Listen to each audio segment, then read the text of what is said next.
sebuah kitab yang disusun oleh Al-Imam An-Nawawi ini, ya, yang berjudul Al-Arba'in An-Nawawiyah. Ini adalah kitab yang berisi 42 hadis, ya. 42 hadis yang disusun oleh Al-Imam An-Nawawi. Jadi isinya 42 hadis disusun oleh Al-Imam An-Nawawi. Awalnya, ya, awalnya kitab ini berasal dari hadis-hadis yang dibacakan oleh Ibnu Salah. Ya, hadis-hadis yang dibacakan oleh Ibnu Salah, ya, yang jumlahnya adalah 20 hadis. Jadi awalnya itu 26 hadis dibacakan oleh Ibnu Salah dalam majelisnya, ya, dalam majelisnya. Hadis-hadis yang isinya adalah pokok-pokok agama Islam yang jumlahnya ada 26 hadis. Nah, kemudian oleh Al-Imam An-Nawawi ditambah 16 hadis, ya. Ditambah 16 hadis sehingga jumlahnya menjadi 42 hadis. Dari Ibnu Salah dibacakan dalam majelisnya itu 26 hadis, kemudian Al-Imam An-Nawawi menambahkannya menjadi ditambahkan 16 hadis sehingga totalnya menjadi 42 hadis. Kemudian dikenal dengan Al-Arba'in An-Nawawiyah. Kemudian ustaz-ustazah yang dirahmati Allah Subhanahu wa taala, kitab Arba'in ini banyak disyarah atau dijabarkan oleh para ulama. Jadi sangat banyak sekali para ulama kita yang mensyarah atau menjabarkan kitab Arba'in An-Nawawi ini. Ya. Salah satunya misalnya adalah yang ditulis oleh Mustafa Tib Al-Bugho, ini termasuk syarah hadis kontemporer yaitu Al-Wafi, ya. Al-Wafi, ya. Kemudian Ibnu Daqiq Al-Id juga mensyarah hadis ini dan ulama-ulama lain, ya. Mereka banyak yang mensyarah atau menjabarkan kitab Arba'in An-Nawawi. Dan kitab ini luar biasanya adalah diterima oleh semua lapisan masyarakat. Latar belakangnya apapun, ya, semuanya mengkaji kitab Arba'in ini. Ya. Dari berbagai macam pemikiran, dari berbagai macam ormas, dari berbagai macam latar belakang, ya. Hampir, ya, seluruh majelis taklim yang ada di Indonesia atau bahkan di dunia itu pernah mengkaji kitab Arba'in An-Nawawi. Bahkan ini juga menjadi kitab yang dijadikan sebagai kurikulum di pondok pesantren dan juga lembaga pendidikan Islam. Nah, ini terkait dengan latar belakang penamaan kitab Al-Arba'in An-Nawawiyah. Kemudian kita akan sedikit membahas tentang penulis atau penyusun kitab ini, yaitu Al-Imam An-Nawawi. Al-Imam An-Nawawi itu namanya adalah Muhyiddin, ya, Muhyiddin Abu Zakaria Yahya bin Syaraf bin Murrah bin Hasan bin Husain bin Muhammad. Lahir di Nawa, ya. Lahir di Nawa yang merupakan salah satu tempat di Suriah. Lahir pada tahun 631 Hijriah. Jadi Al-Imam An-Nawawi ini lahir pada tahun 631 Hijriah. Beliau terkenal sebagai sosok yang sangat bersemangat dalam belajar, ya. Sosok yang sangat semangat dalam belajar ini ditunjukkan ketika beliau dalam usia yang masih belia sudah mampu menghafalkan Al-Quran dan mampu menghafalkan kitab-kitab. Kemudian Al-Imam An-Nawawi ini termasuk ulama yang sangat produktif, ya, sangat produktif. Ya. Jadi karya beliau sangat banyak sekali. Padahal kalau kita lihat dari segi usia, umur beliau ini tidak panjang. Ya, umur beliau itu hanya berkisar 45 tahun. Tapi ya, tapi umur yang singkat ini ya menjadi umur yang sangat berkah. Ini kita bisa melihat karya-karya beliau yang sangat banyak. Bahkan kemudian seandainya itu di rata-rata, jadi jumlah usia beliau dengan karya beliau kalau di rata-rata dalam satu hari Imam Nawawi ini menulis 40 halaman setiap hari. Ya, kalau di rata-rata dengan jumlah umur beliau. Jadi setiap hari rata-rata beliau menuliskan 40 halaman. Menulis 40 halaman. Ini menunjukkan betapa produktifnya Al-Imam An-Nawawi ini. Kemudian beliau terkenal sosok yang sangat hati-hati sekali dalam masalah halal dan haram. Beliau sosok yang warok, ya, sosok yang warok, sangat hati-hati sekali terhadap masalah-masalah halal haram.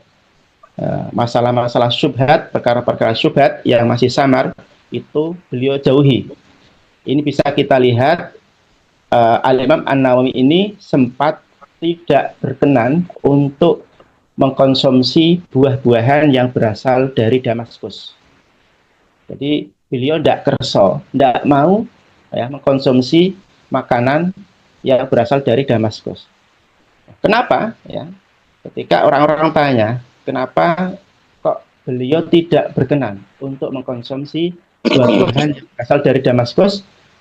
Beliau menyampaikan alasannya karena dulu itu ada tanah wakaf yang hilang di Damaskus, ya, tanah wakaf yang hilang, tidak tahu kemana hilangnya. Beliau khawatir, Al-Imam An-Nawawi ini khawatir kalau buah-buahan tersebut itu berasal dari tanah Damaskus. Saking hati-hatinya Al-Imam An-Nawawi ini, beliau tidak berkenan untuk mengkonsumsi buah-buahan yang berasal dari Damaskus. Ini sosok yang sangat warok sekali, sangat hati-hati dalam masalah halal dan haram. Kemudian Al-Imam An-Nawawi ini termasuk ulama yang sangat kuat sekali ya, dalam menyampaikan kebenaran. Semangatnya luar biasa dalam menyampaikan kebenaran. Bahkan di hadapan para penguasa, beliau tidak segan-segannya memberikan peringatan ketika melakukan hal-hal yang dilarang oleh Allah Subhanahu wa taala. Ini sekilas tentang kitab Arba'in Nawawiyah dan juga penyusunnya Al-Imam An-Nawawi. Baik, kita masuk ke hadis yang pertama dari kitab ini. Qala al-mu'allifu rahimahu ta'ala wa nafa'ana bihi wa bi ulumihi fid dharaini. Amin ya rabbal alamin. Nawaitu ta'alluma wa ta'lim wa tadhakkura wa tadhkir wa naf'a wal intifa' wal ifadah wal istifadah wal hasal tamassuki bi kitabillah sunnati wa rasulih wa du'a ilal huda wa dalalata 'alal khair ibtigha'a wajhillah wa maradatihi wa qurbi wa thawabih. Al haditsul awal, hadis yang pertama. Hadis yang pertama berjudul, ini beda-beda ya, beda kitab biasanya beda judulnya, Jadi judul hadis yang pertama ini berisi tentang pentingnya niat, ya, tentang pentingnya niat. Niat adalah kunci diterimanya amalan kita. An Amiril Mukminin Abi Hafsin Umar bin Al-Khattabi radhiyallahu anhu qala sami'tu Rasulullah sallallahu alaihi wasallam yaqul innamal a'malu binniyat wa innama likulli imri'in ma nawa. Faman kanat hijratuhu ila Allah wa rasulih fa hijratuhu ila Allah wa rasulih. Wa man kanat hijratuhu lidunya yusibuha aw imra'atin yankihuha fa hijratuhu ila ma hajara ilaih. Rawahul Bukhari wa Muslim. Hadis yang pertama ini diriwayatkan dari Amirul Mukminin Abu Hafs Umar bin Khattab radhiyallahu anhu. Dia berkata, saya pernah mendengar Rasulullah Shallallahu Alaihi Wasallam bersabda, innamal a'malu binniyat. Sesungguhnya setiap perbuatan hanya tergantung pada niatnya. Wa innama likulli imri'in ma nawa. Dan setiap orang hanya akan mendapatkan balasan berdasarkan apa yang dia niatkan. Amang kanat hijratuhu ilallahi wa rasulihi wa hijratuhu ilallahi wa rasulih. Barang siapa yang hijrahnya karena ingin mendapatkan keridhaan Allah dan Rasulnya, maka hijrahnya adalah pada keridhaan Allah dan Rasulnya. Wa man kanat hijratuhu lidunya yusibuha aw imra'atin yankihuha fa hijratuhu ila ma hajara ilaih. Dan barang siapa yang hijrahnya ya karena dunia yang diinginkannya atau wanita yang ingin dinikahinya, maka hijrahnya akan bernilai sebagaimana yang dia niatkan. Hadis riwayat Bukhari dan Muslim. Monggo sakit sambil menyimak ya file PDF yang sudah saya share di grup. Hadis yang pertama ini membahas tentang pentingnya niat. Ya, membahas tentang pentingnya niat. Ini hadis yang sangat penting. Ya, ini hadis yang sangat penting sekali.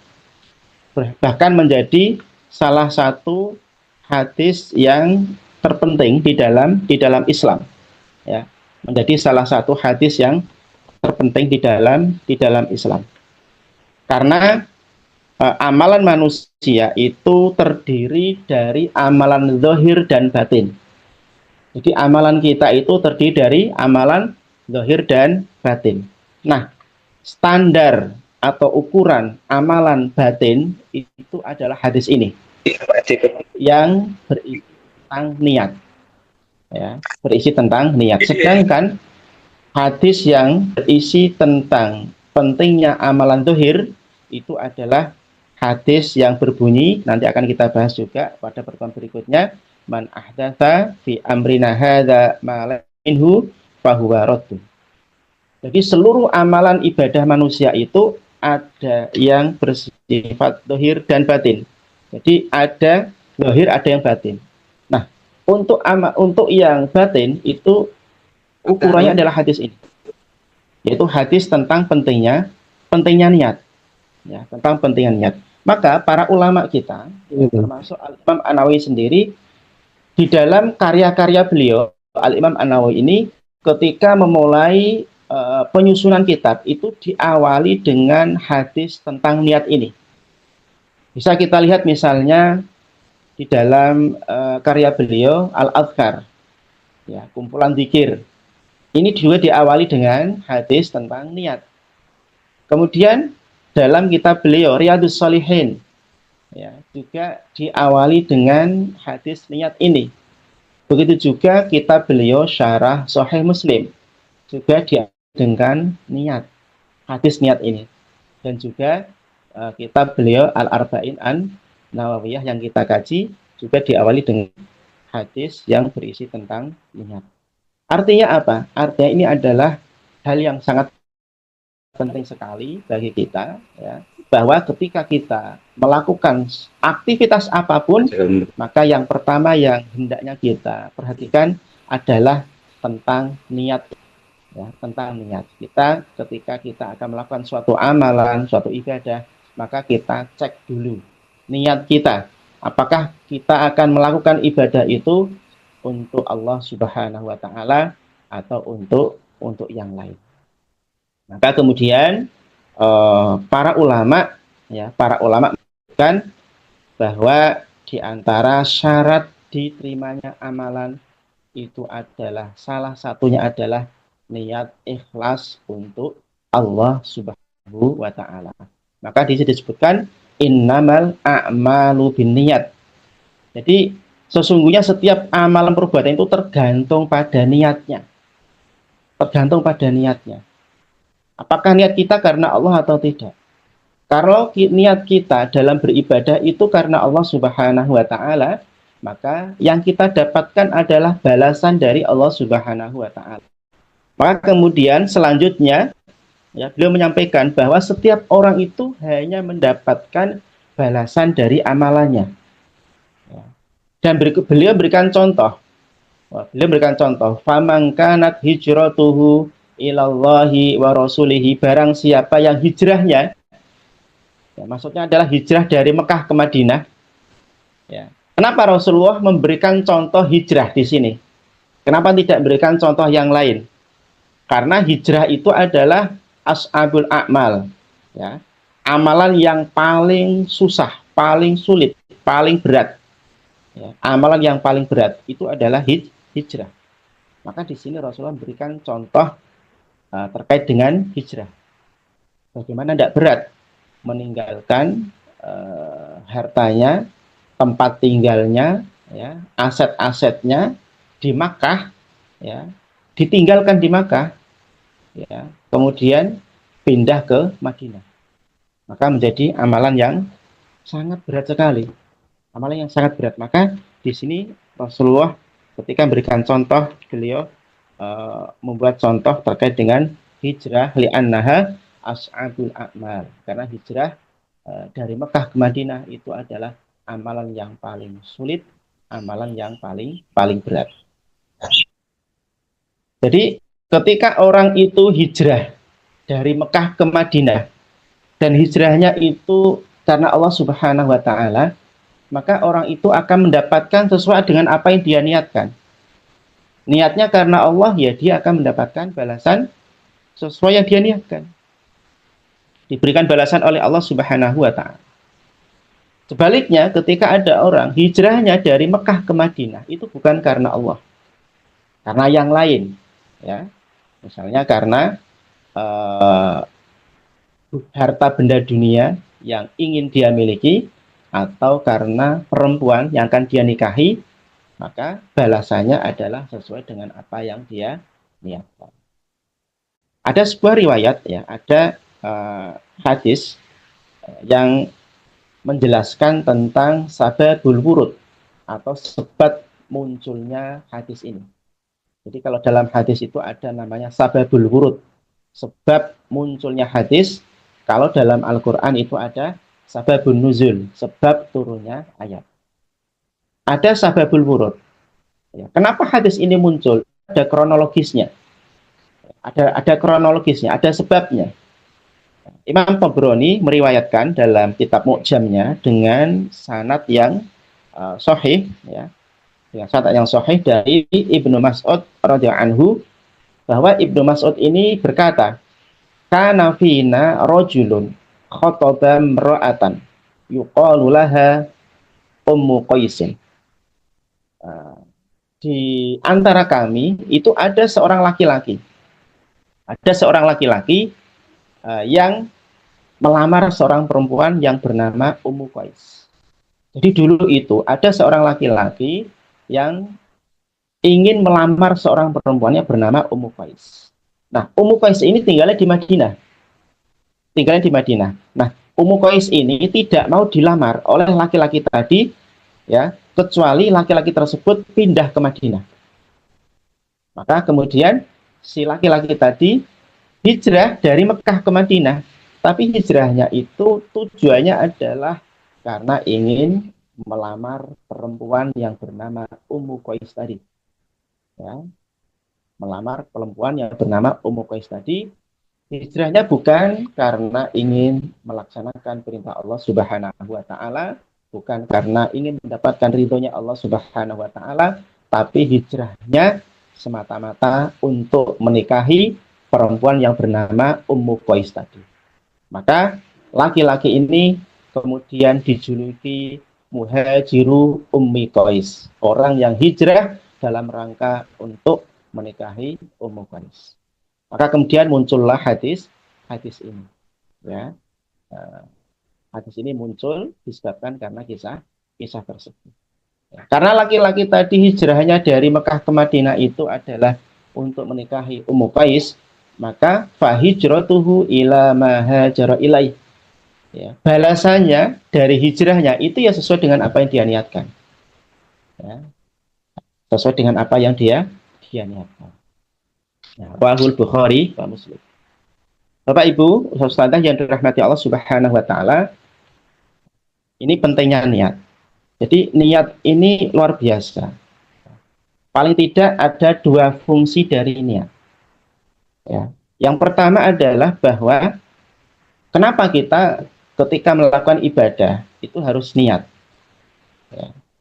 Salah satu fungsi yang pertama adalah litamyizil ibadah anil adah. Untuk membedakan antara ibadah dan adah, kebiasaan. Ya, jadi di antara fungsi dari niat itu adalah untuk membedakan antara ibadah dan adah, kebiasaan. Saya kasih contoh misalnya ya. Ada orang yang punya kebiasaan, ya, punya kebiasaan setiap hari ba'da maghrib, ya, setiap hari ba'da maghrib misalnya tidak pulang, tapi dia tetap di masjid sampai isya. Karena mungkin jeda antara maghrib dan isya itu kan tidak lama ya, sehingga kalau harus bolak-balik apalagi rumahnya jauh dari masjid itu akan menghabiskan energi atau tenaga. Maka dia kebiasaannya adalah setiap ba'da maghrib tetap di masjid sampai isya. Ya. Kebiasaan ini ya akan dibalas oleh Allah dengan pahala ketika orang tersebut meniatkannya untuk iktikaf misalnya. Jadi sekalian di masjid, iktikaf sekalian, niatkan iktikaf. Maka ini akan menjadi ibadah. Tidak lagi menjadi adah atau kebiasaan.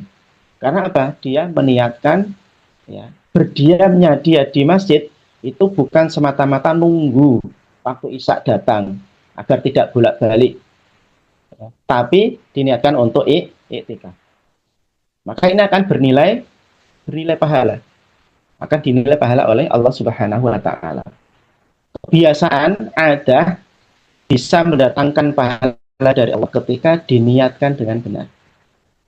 Ini yang pertama. Yang kedua misalnya, ya, biasanya di masyarakat kita itu ada tilian, ya. Tilian itu ketika ada tetangga atau teman yang sakit itu kita jenguk bareng-bareng. Ya, satu RT misalnya, jenguk bareng-bareng itu tilian. Tilik wong loro. Ya, tilik wong loro. Nah, ini akan menjadi ibadah, bernilai ibadah ketika tilian ini kita niatkan untuk apa? Untuk ibadah. Karena Allah. Karena apa? Karena Allah merintahkan kita untuk menjenguk orang sakit. Jadi tidak hanya sebatas kebiasaan tradisi tilian yang itu kalau tidak diniatkan tidak akan mendatangkan pahala, ya, tapi sudah berubah menjadi apa? Ibadah. Berubah menjadi ibadah. Nah, ini salah satu dari fungsi niat. Litamyizil ibadati anil adah. Untuk membedakan antara ibadah dan adat atau kebiasaan. Kemudian yang kedua, fungsi dari niat itu adalah untuk membedakan satu ibadah dengan ibadah yang lain. Ya, untuk membedakan satu ibadah dengan ibadah yang lain. Contoh, ketika ada orang sholat 2 rakaat, maka yang 2 rakaat itu yang membedakan apakah 2 rakaat itu misal 2 rakaat sholat sunnah qobliyah atau 2 rakaat subuh misalnya. Yang membedakan apa? Niatnya. Ketika diniatkan 2 rakaat itu subuh, maka itu akan menjadi sholat subuh.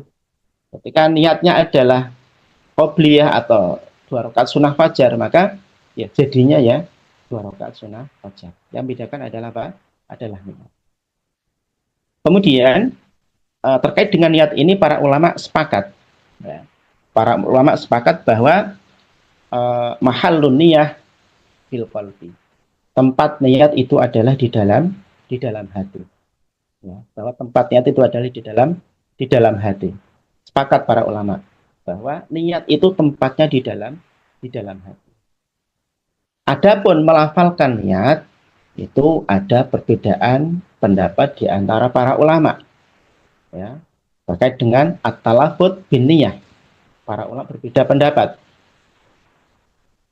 Ulama dalam madhab Hanafi, Syafi'i, dan Hambali itu menyampaikan bahwa melafalkan niat dalam ibadah adalah sunnah. Tujuannya apa? Untuk menyelaraskan antara lisan dan hati. Jadi untuk mensinkronkan antara lisan dan hati. Melalui apa? at-talaffuz bin niyah, melafalkan niyat. Sedangkan menurut ulama Maliki, ya, dalam kalangan mazhab Maliki, mereka menyampaikan bahwa at-talaffuz bin niyah, melafalkan niat itu adalah hukumnya mubah, boleh, ya, boleh. Tapi meninggalkannya lebih utama. Jadi dalam mazhab Maliki, ya, mereka mengatakan bahwa melafalkan niat itu hukumnya boleh, boleh-boleh saja. Tapi meninggalkannya itu lebih utama. Kecuali bagi orang yang was-was. Orang yang was-was, yang dia itu was-was terus, ragu-ragu. Ya, kalau tidak niat tidak mantap, ya maka bagi orang yang seperti ini maka dalam hadits Maliki disunahkan untuk melafalkan.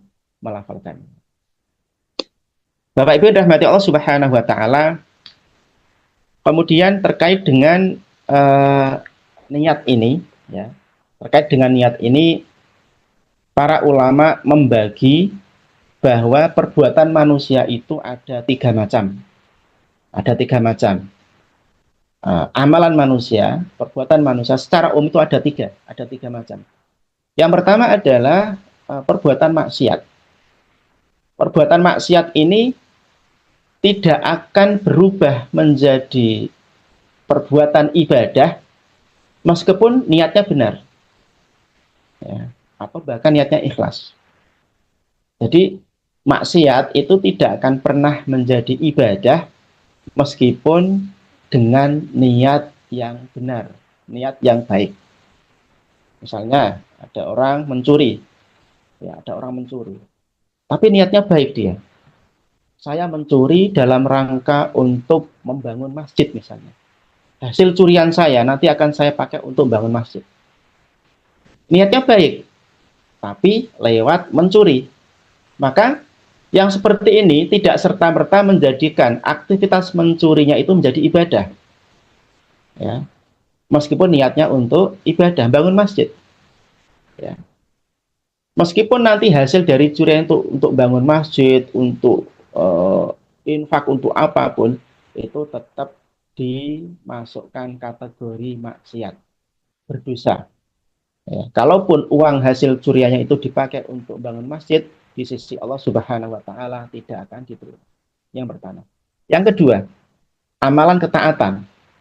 Ya, perbuatan amalan ketaatan kepada Allah Subhanahu wa taala.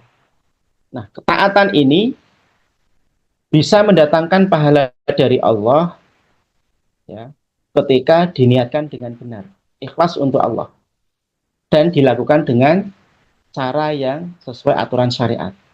Maka amalan ketaatan ini akan berbuah pahala.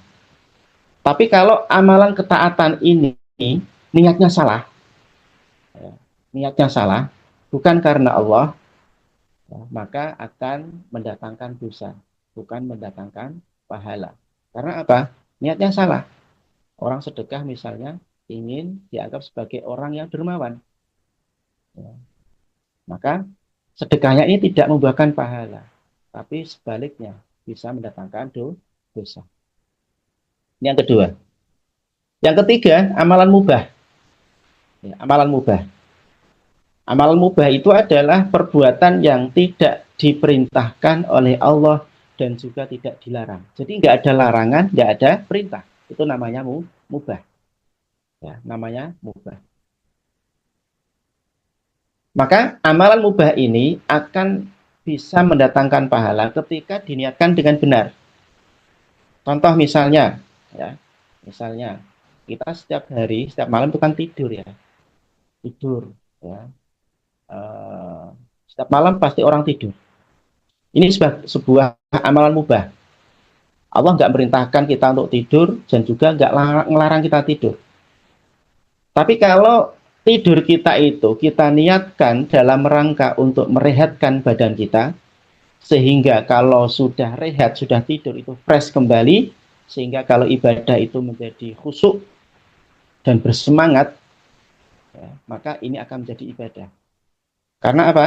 Karena tidur kita niatkan untuk merehatkan tubuh kita agar nanti kita bisa beribadah dengan baik. Maka ini akan bernilai ibadah mendatangkan pahala dari Allah Subhanahu wa taala. Contohnya lagi adalah makan. Ya, orang makan. Kalau makannya itu diniatkan dalam rangka untuk bekal ibadah, ya, maka dia akan mendapatkan pahala dari Allah Subhanahu wa taala. Nah, ini berkaitan dengan perbuatan manusia. Kemudian, ya, melalui hadis ini, ya, yang bisa kita ambil hikmahnya itu adalah setiap hari dalam aktivitas kita, ya, kita setiap hari itu kan bekerja, berangkat ke tempat kerja, ya, mencari nafkah dan lain sebagainya. Hendaknya dalam setiap aktivitas kita itu kita niatkan untuk ibadah. Kita berangkat kerja, kita niatkan untuk ibadah, mencari nafkah, ya, mencari nafkah. Kita berangkat ke tempat kerja, kita niatkan untuk mencari nafkah, untuk ibadah. Mencari nafkah itu perintah dari Allah. Maka kita akan mendapatkan pahala dari Allah Subhanahu wa taala. Ketika kita di jalan kemudian kita mendapati sesuatu yang mengganggu orang lewat, entah itu batu atau apapun yang bisa mengganggu orang lewat, kemudian kita singkirkan, ya, maka kalau kita niatkan ibadah, maka itu akan menjadi amalan berpahala di sisi Allah Subhanahu wa taala. Nah, ini hadis yang pertama. Kemudian kita lanjutkan hadis yang kedua.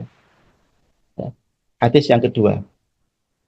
Hadis yang kedua ini berjudul Islam, ya, iman dan ihsan.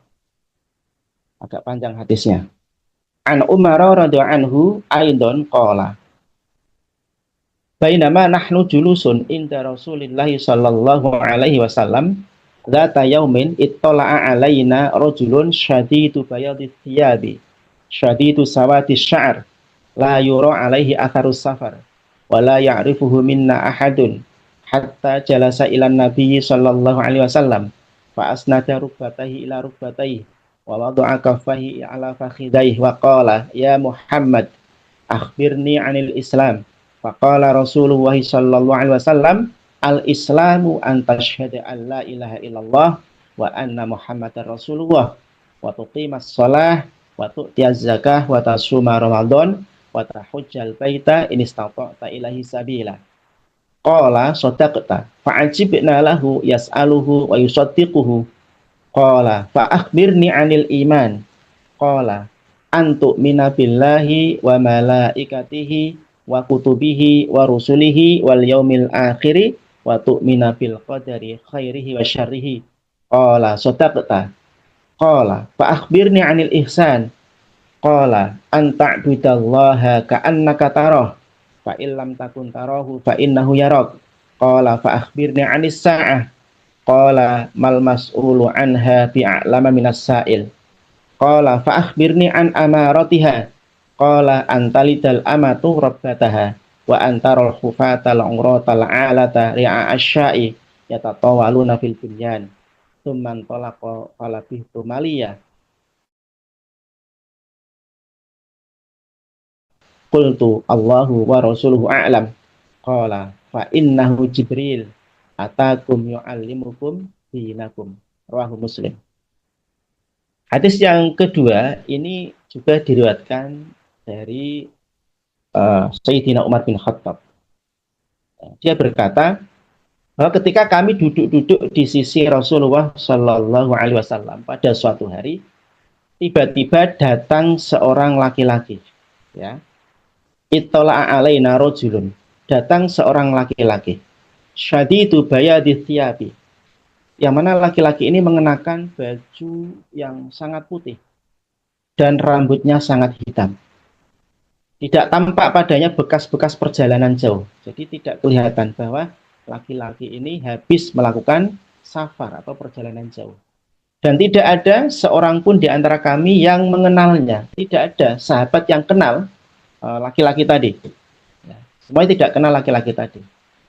Nah, kemudian laki-laki tadi hingga kemudian dia duduk di hadapan Nabi lalu menempelkan kedua lututnya pada lutut Rasulullah SAW. Datang kemudian duduk di depan Nabi dan menempelkan lututnya pada lutut Rasulullah Shallallahu Alaihi Wasallam seraya berkata, ya, seraya berkata, ya Muhammad, wahai Muhammad, akhbirni anil Islam, beritahukan kepadaku tentang Islam. Kemudian Rasulullah Shallallahu Alaihi Wasallam menjawab, Islam adalah engkau bersaksi bahwa tidak ada Tuhan yang berhak disembah selain Allah dan Nabi Muhammad adalah utusan Allah. Engkau mendirikan sholat, menunaikan zakat, puasa Ramadan, dan menunaikan haji jika mampu. Kemudian dia berkata, laki-laki tadi berkata, Anda benar, ya, Anda benar. Jadi ketika laki-laki tadi menyampaikan sodakta, Anda benar, ya. Kemudian para sahabat itu heran, ya ini laki-laki tanya, ya, dijawab, kemudian membenarkan, berarti kan dia sebenarnya tahu, ya, tahu terhadap apa yang dia tanyakan. Kemudian berkata lagi laki-laki tadi, Fa akhbirni anil iman. Wahai Muhammad, beritahukan kepadaku tentang iman. Tentang iman. Qala, Rasulullah menjawab, antu mina billahi wa malaikatihi wa kutubihi wa rusulihi wal yaumil akhiri wa tu'mina bil qadari khairihi wa syarrihi. Iman adalah engkau beriman kepada Allah, malaikat-malaikatnya, kitab-kitabnya, rasul-rasulnya, dan hari akhir. Dan engkau beriman kepada takdir yang baik, ya, yang baik maupun yang buruk. Kemudian laki-laki tadi berkata lagi, sodakta, Anda benar, ya, Anda benar. Kemudian laki-laki tadi kembali berkata, fa'akhbirni anil ihsan. Sekarang beritahukan kepadaku tentang ihsan.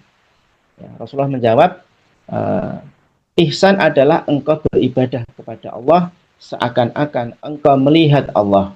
Jika engkau tidak melihat Allah, maka yakinlah pasti Allah melihatmu.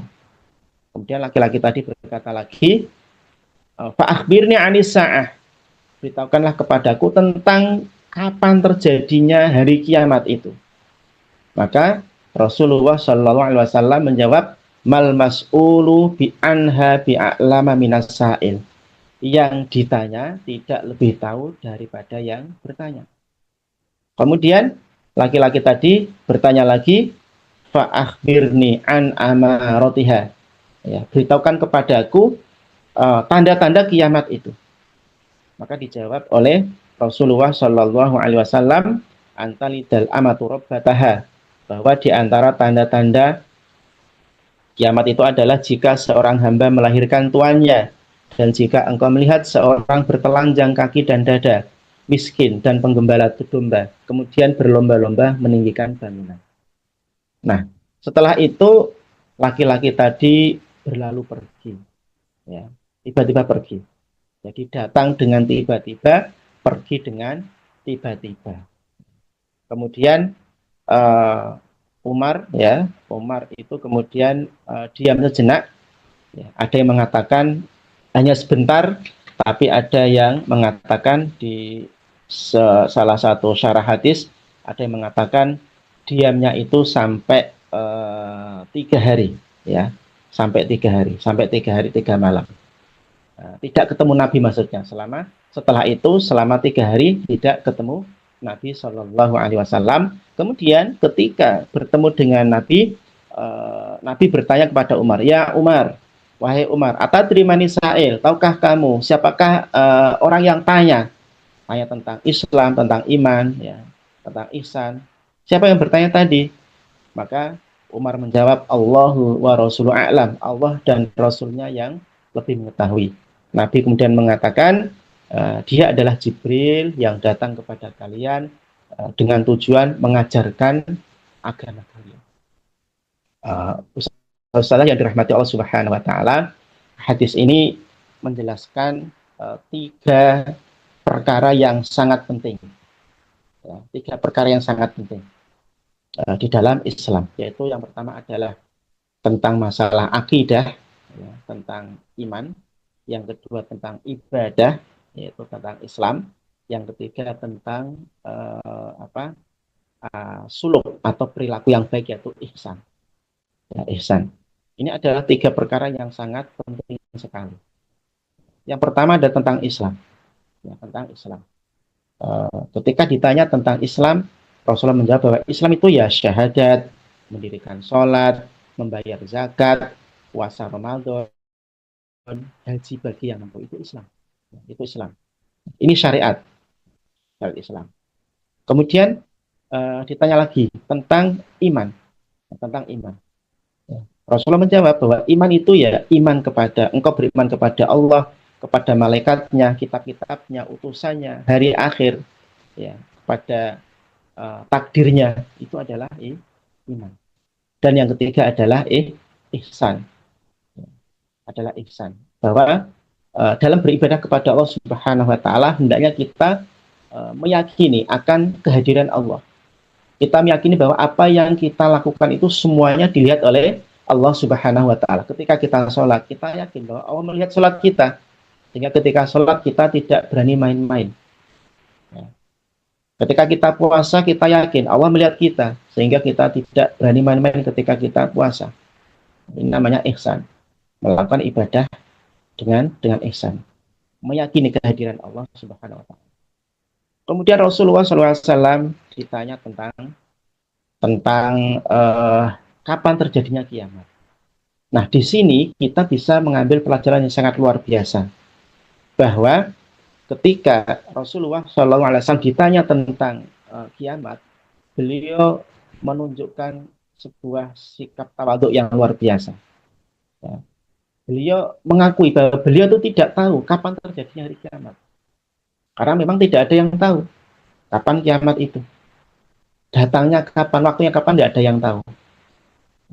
Tidak ada yang tahu. Maka Rasulullah menyampaikan mal mas'ulu anha bi'a'lama minasail. Yang ditanya itu tidak lebih tahu daripada yang bertanya.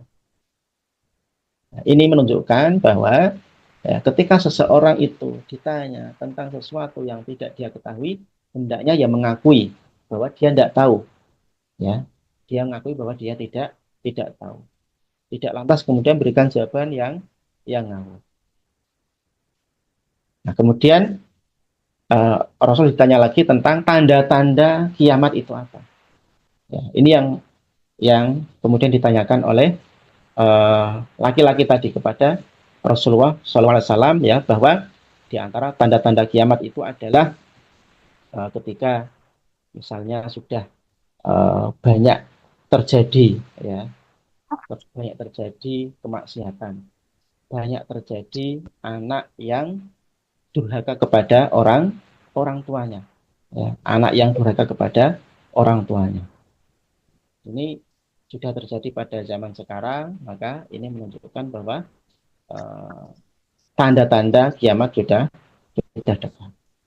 Nah, kemudian laki-laki tadi ya, pergi, ya, dan Rasulullah tanya kepada Umar, siapakah laki-laki tadi, Umar, tahukah kamu? Dijawab oleh Umar, kan tidak tahu. Rasulullah menegaskan bahwa laki-laki tadi adalah malaikat Jibril. Ya, jadi Jibril itu datang kepada Rasulullah itu bukan semata-mata beliau tanya. Jadi pertanyaan Jibril itu adalah sebenarnya adalah sarana agar Rasulullah itu mengajarkan tentang apa itu Islam, apa itu iman, apa itu ihsan kepada para sahabat Rasulullah SAW. Ini adalah salah satu metode pembelajaran, ya, dengan apa? Dengan tanya jawab. Seorang guru, ya, salah satu cara pembelajaran itu ada seorang guru tanya kepada muridnya, ya. Bukan berarti sang guru ini nggak tahu, tapi sang guru ini ingin mengajarkan, ya, mengajarkan sesuatu kepada muridnya, ya. Atau bisa juga, ya, ini adalah sebuah sarana untuk memberikan sebuah pencerahan, ya, yang mana di dalam majelis itu ada orang yang tidak tahu terkait dengan suatu hukum, kemudian ada orang yang tanya, yang mana pertanyaan itu adalah sebenarnya untuk memberikan pencerahan kepada orang yang tidak tahu hukum tadi, agar menjadi tahu. Jadi ini salah satu uslub dalam taklim, dalam pembelajaran, ya, tanya jawab antara seorang guru dengan muridnya, seorang dosen dengan mahasiswa. Kemudian saudara yang dirahmati Allah Subhanahu wa taala, ini adalah sebuah hadis yang sangat penting juga selain hadis yang pertama, ya, selain hadis yang pertama tadi. Jadi kalau di dalam Al-Qur'an itu ada namanya Ummul Kitab, induknya Al-Qur'an, yaitu surat Al-Fatihah. Maka di dalam hadis itu ada induknya sunnah, ya, al-umli sunnah, induknya sunnah atau umus sunnah, yaitu apa? Yaitu hadis ini, hadis yang menjelaskan tentang Islam, ya, tentang iman dan juga tentang ihsan. Ya. Ini juga menjelaskan, ya, tersirat dalam hadis ini ada 3 ilmu yang mestinya kita pelajari, wajib kita pelajari. Yang pertama adalah ilmu tentang akidah. Yang kedua, ilmu tentang ibadah. Ya.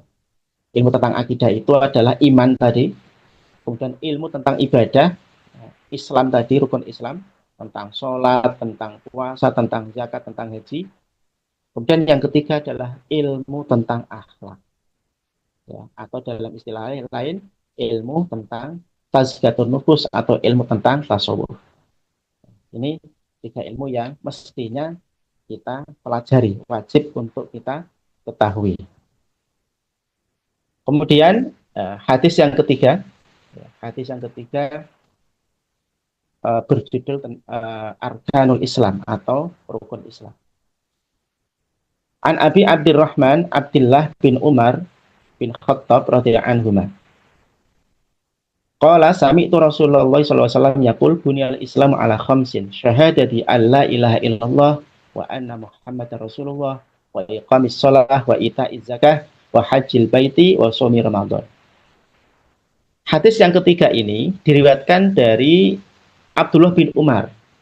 Kalau hadis yang pertama dan yang kedua itu diriwayatkan dari Umar bin Khattab, nah hadis yang ketiga ini diriwayatkan dari putranya, anaknya Umar bin Khattab, yaitu Abdullah bin Umar.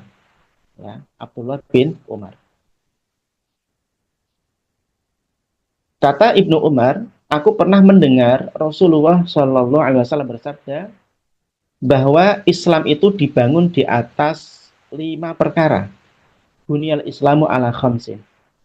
Syahadati alla ilaha illallah wa anna Muhammadar Rasulullah, yaitu kesaksian bahwa tidak ada Tuhan yang berhak disembah kecuali Allah dan Muhammad adalah utusan Allah, mendirikan sholat, membayar zakat, haji, dan puasa Ramadan. Hadis riwayat Bukhari dan Muslim.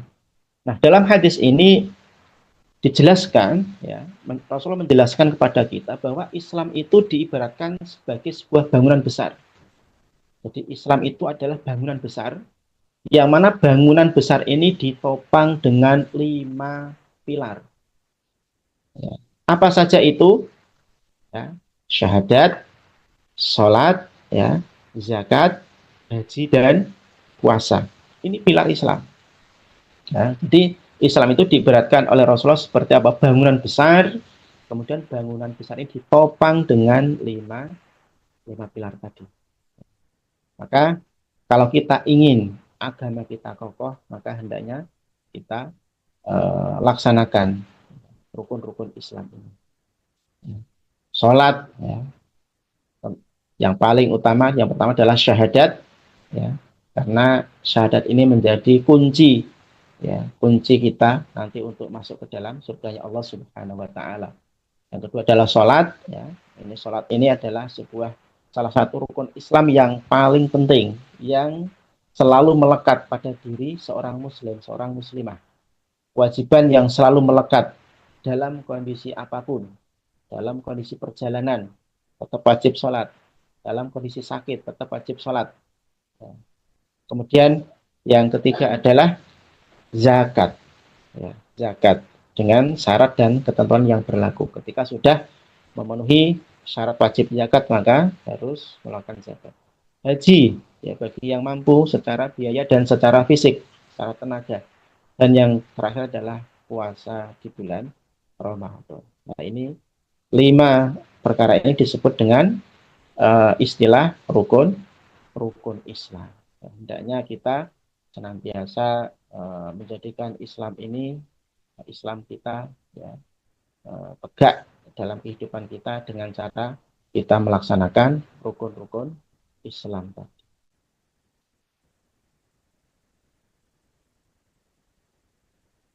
Baik, saya kira 3 hadis ini dulu yang kita baca pada hari yang pertama ini. Ya, sebenarnya mau lanjut hadis yang keempat, tapi waktunya sudah jam 6. Ya, mungkin dengan semuanya ada aktivitas yang lain.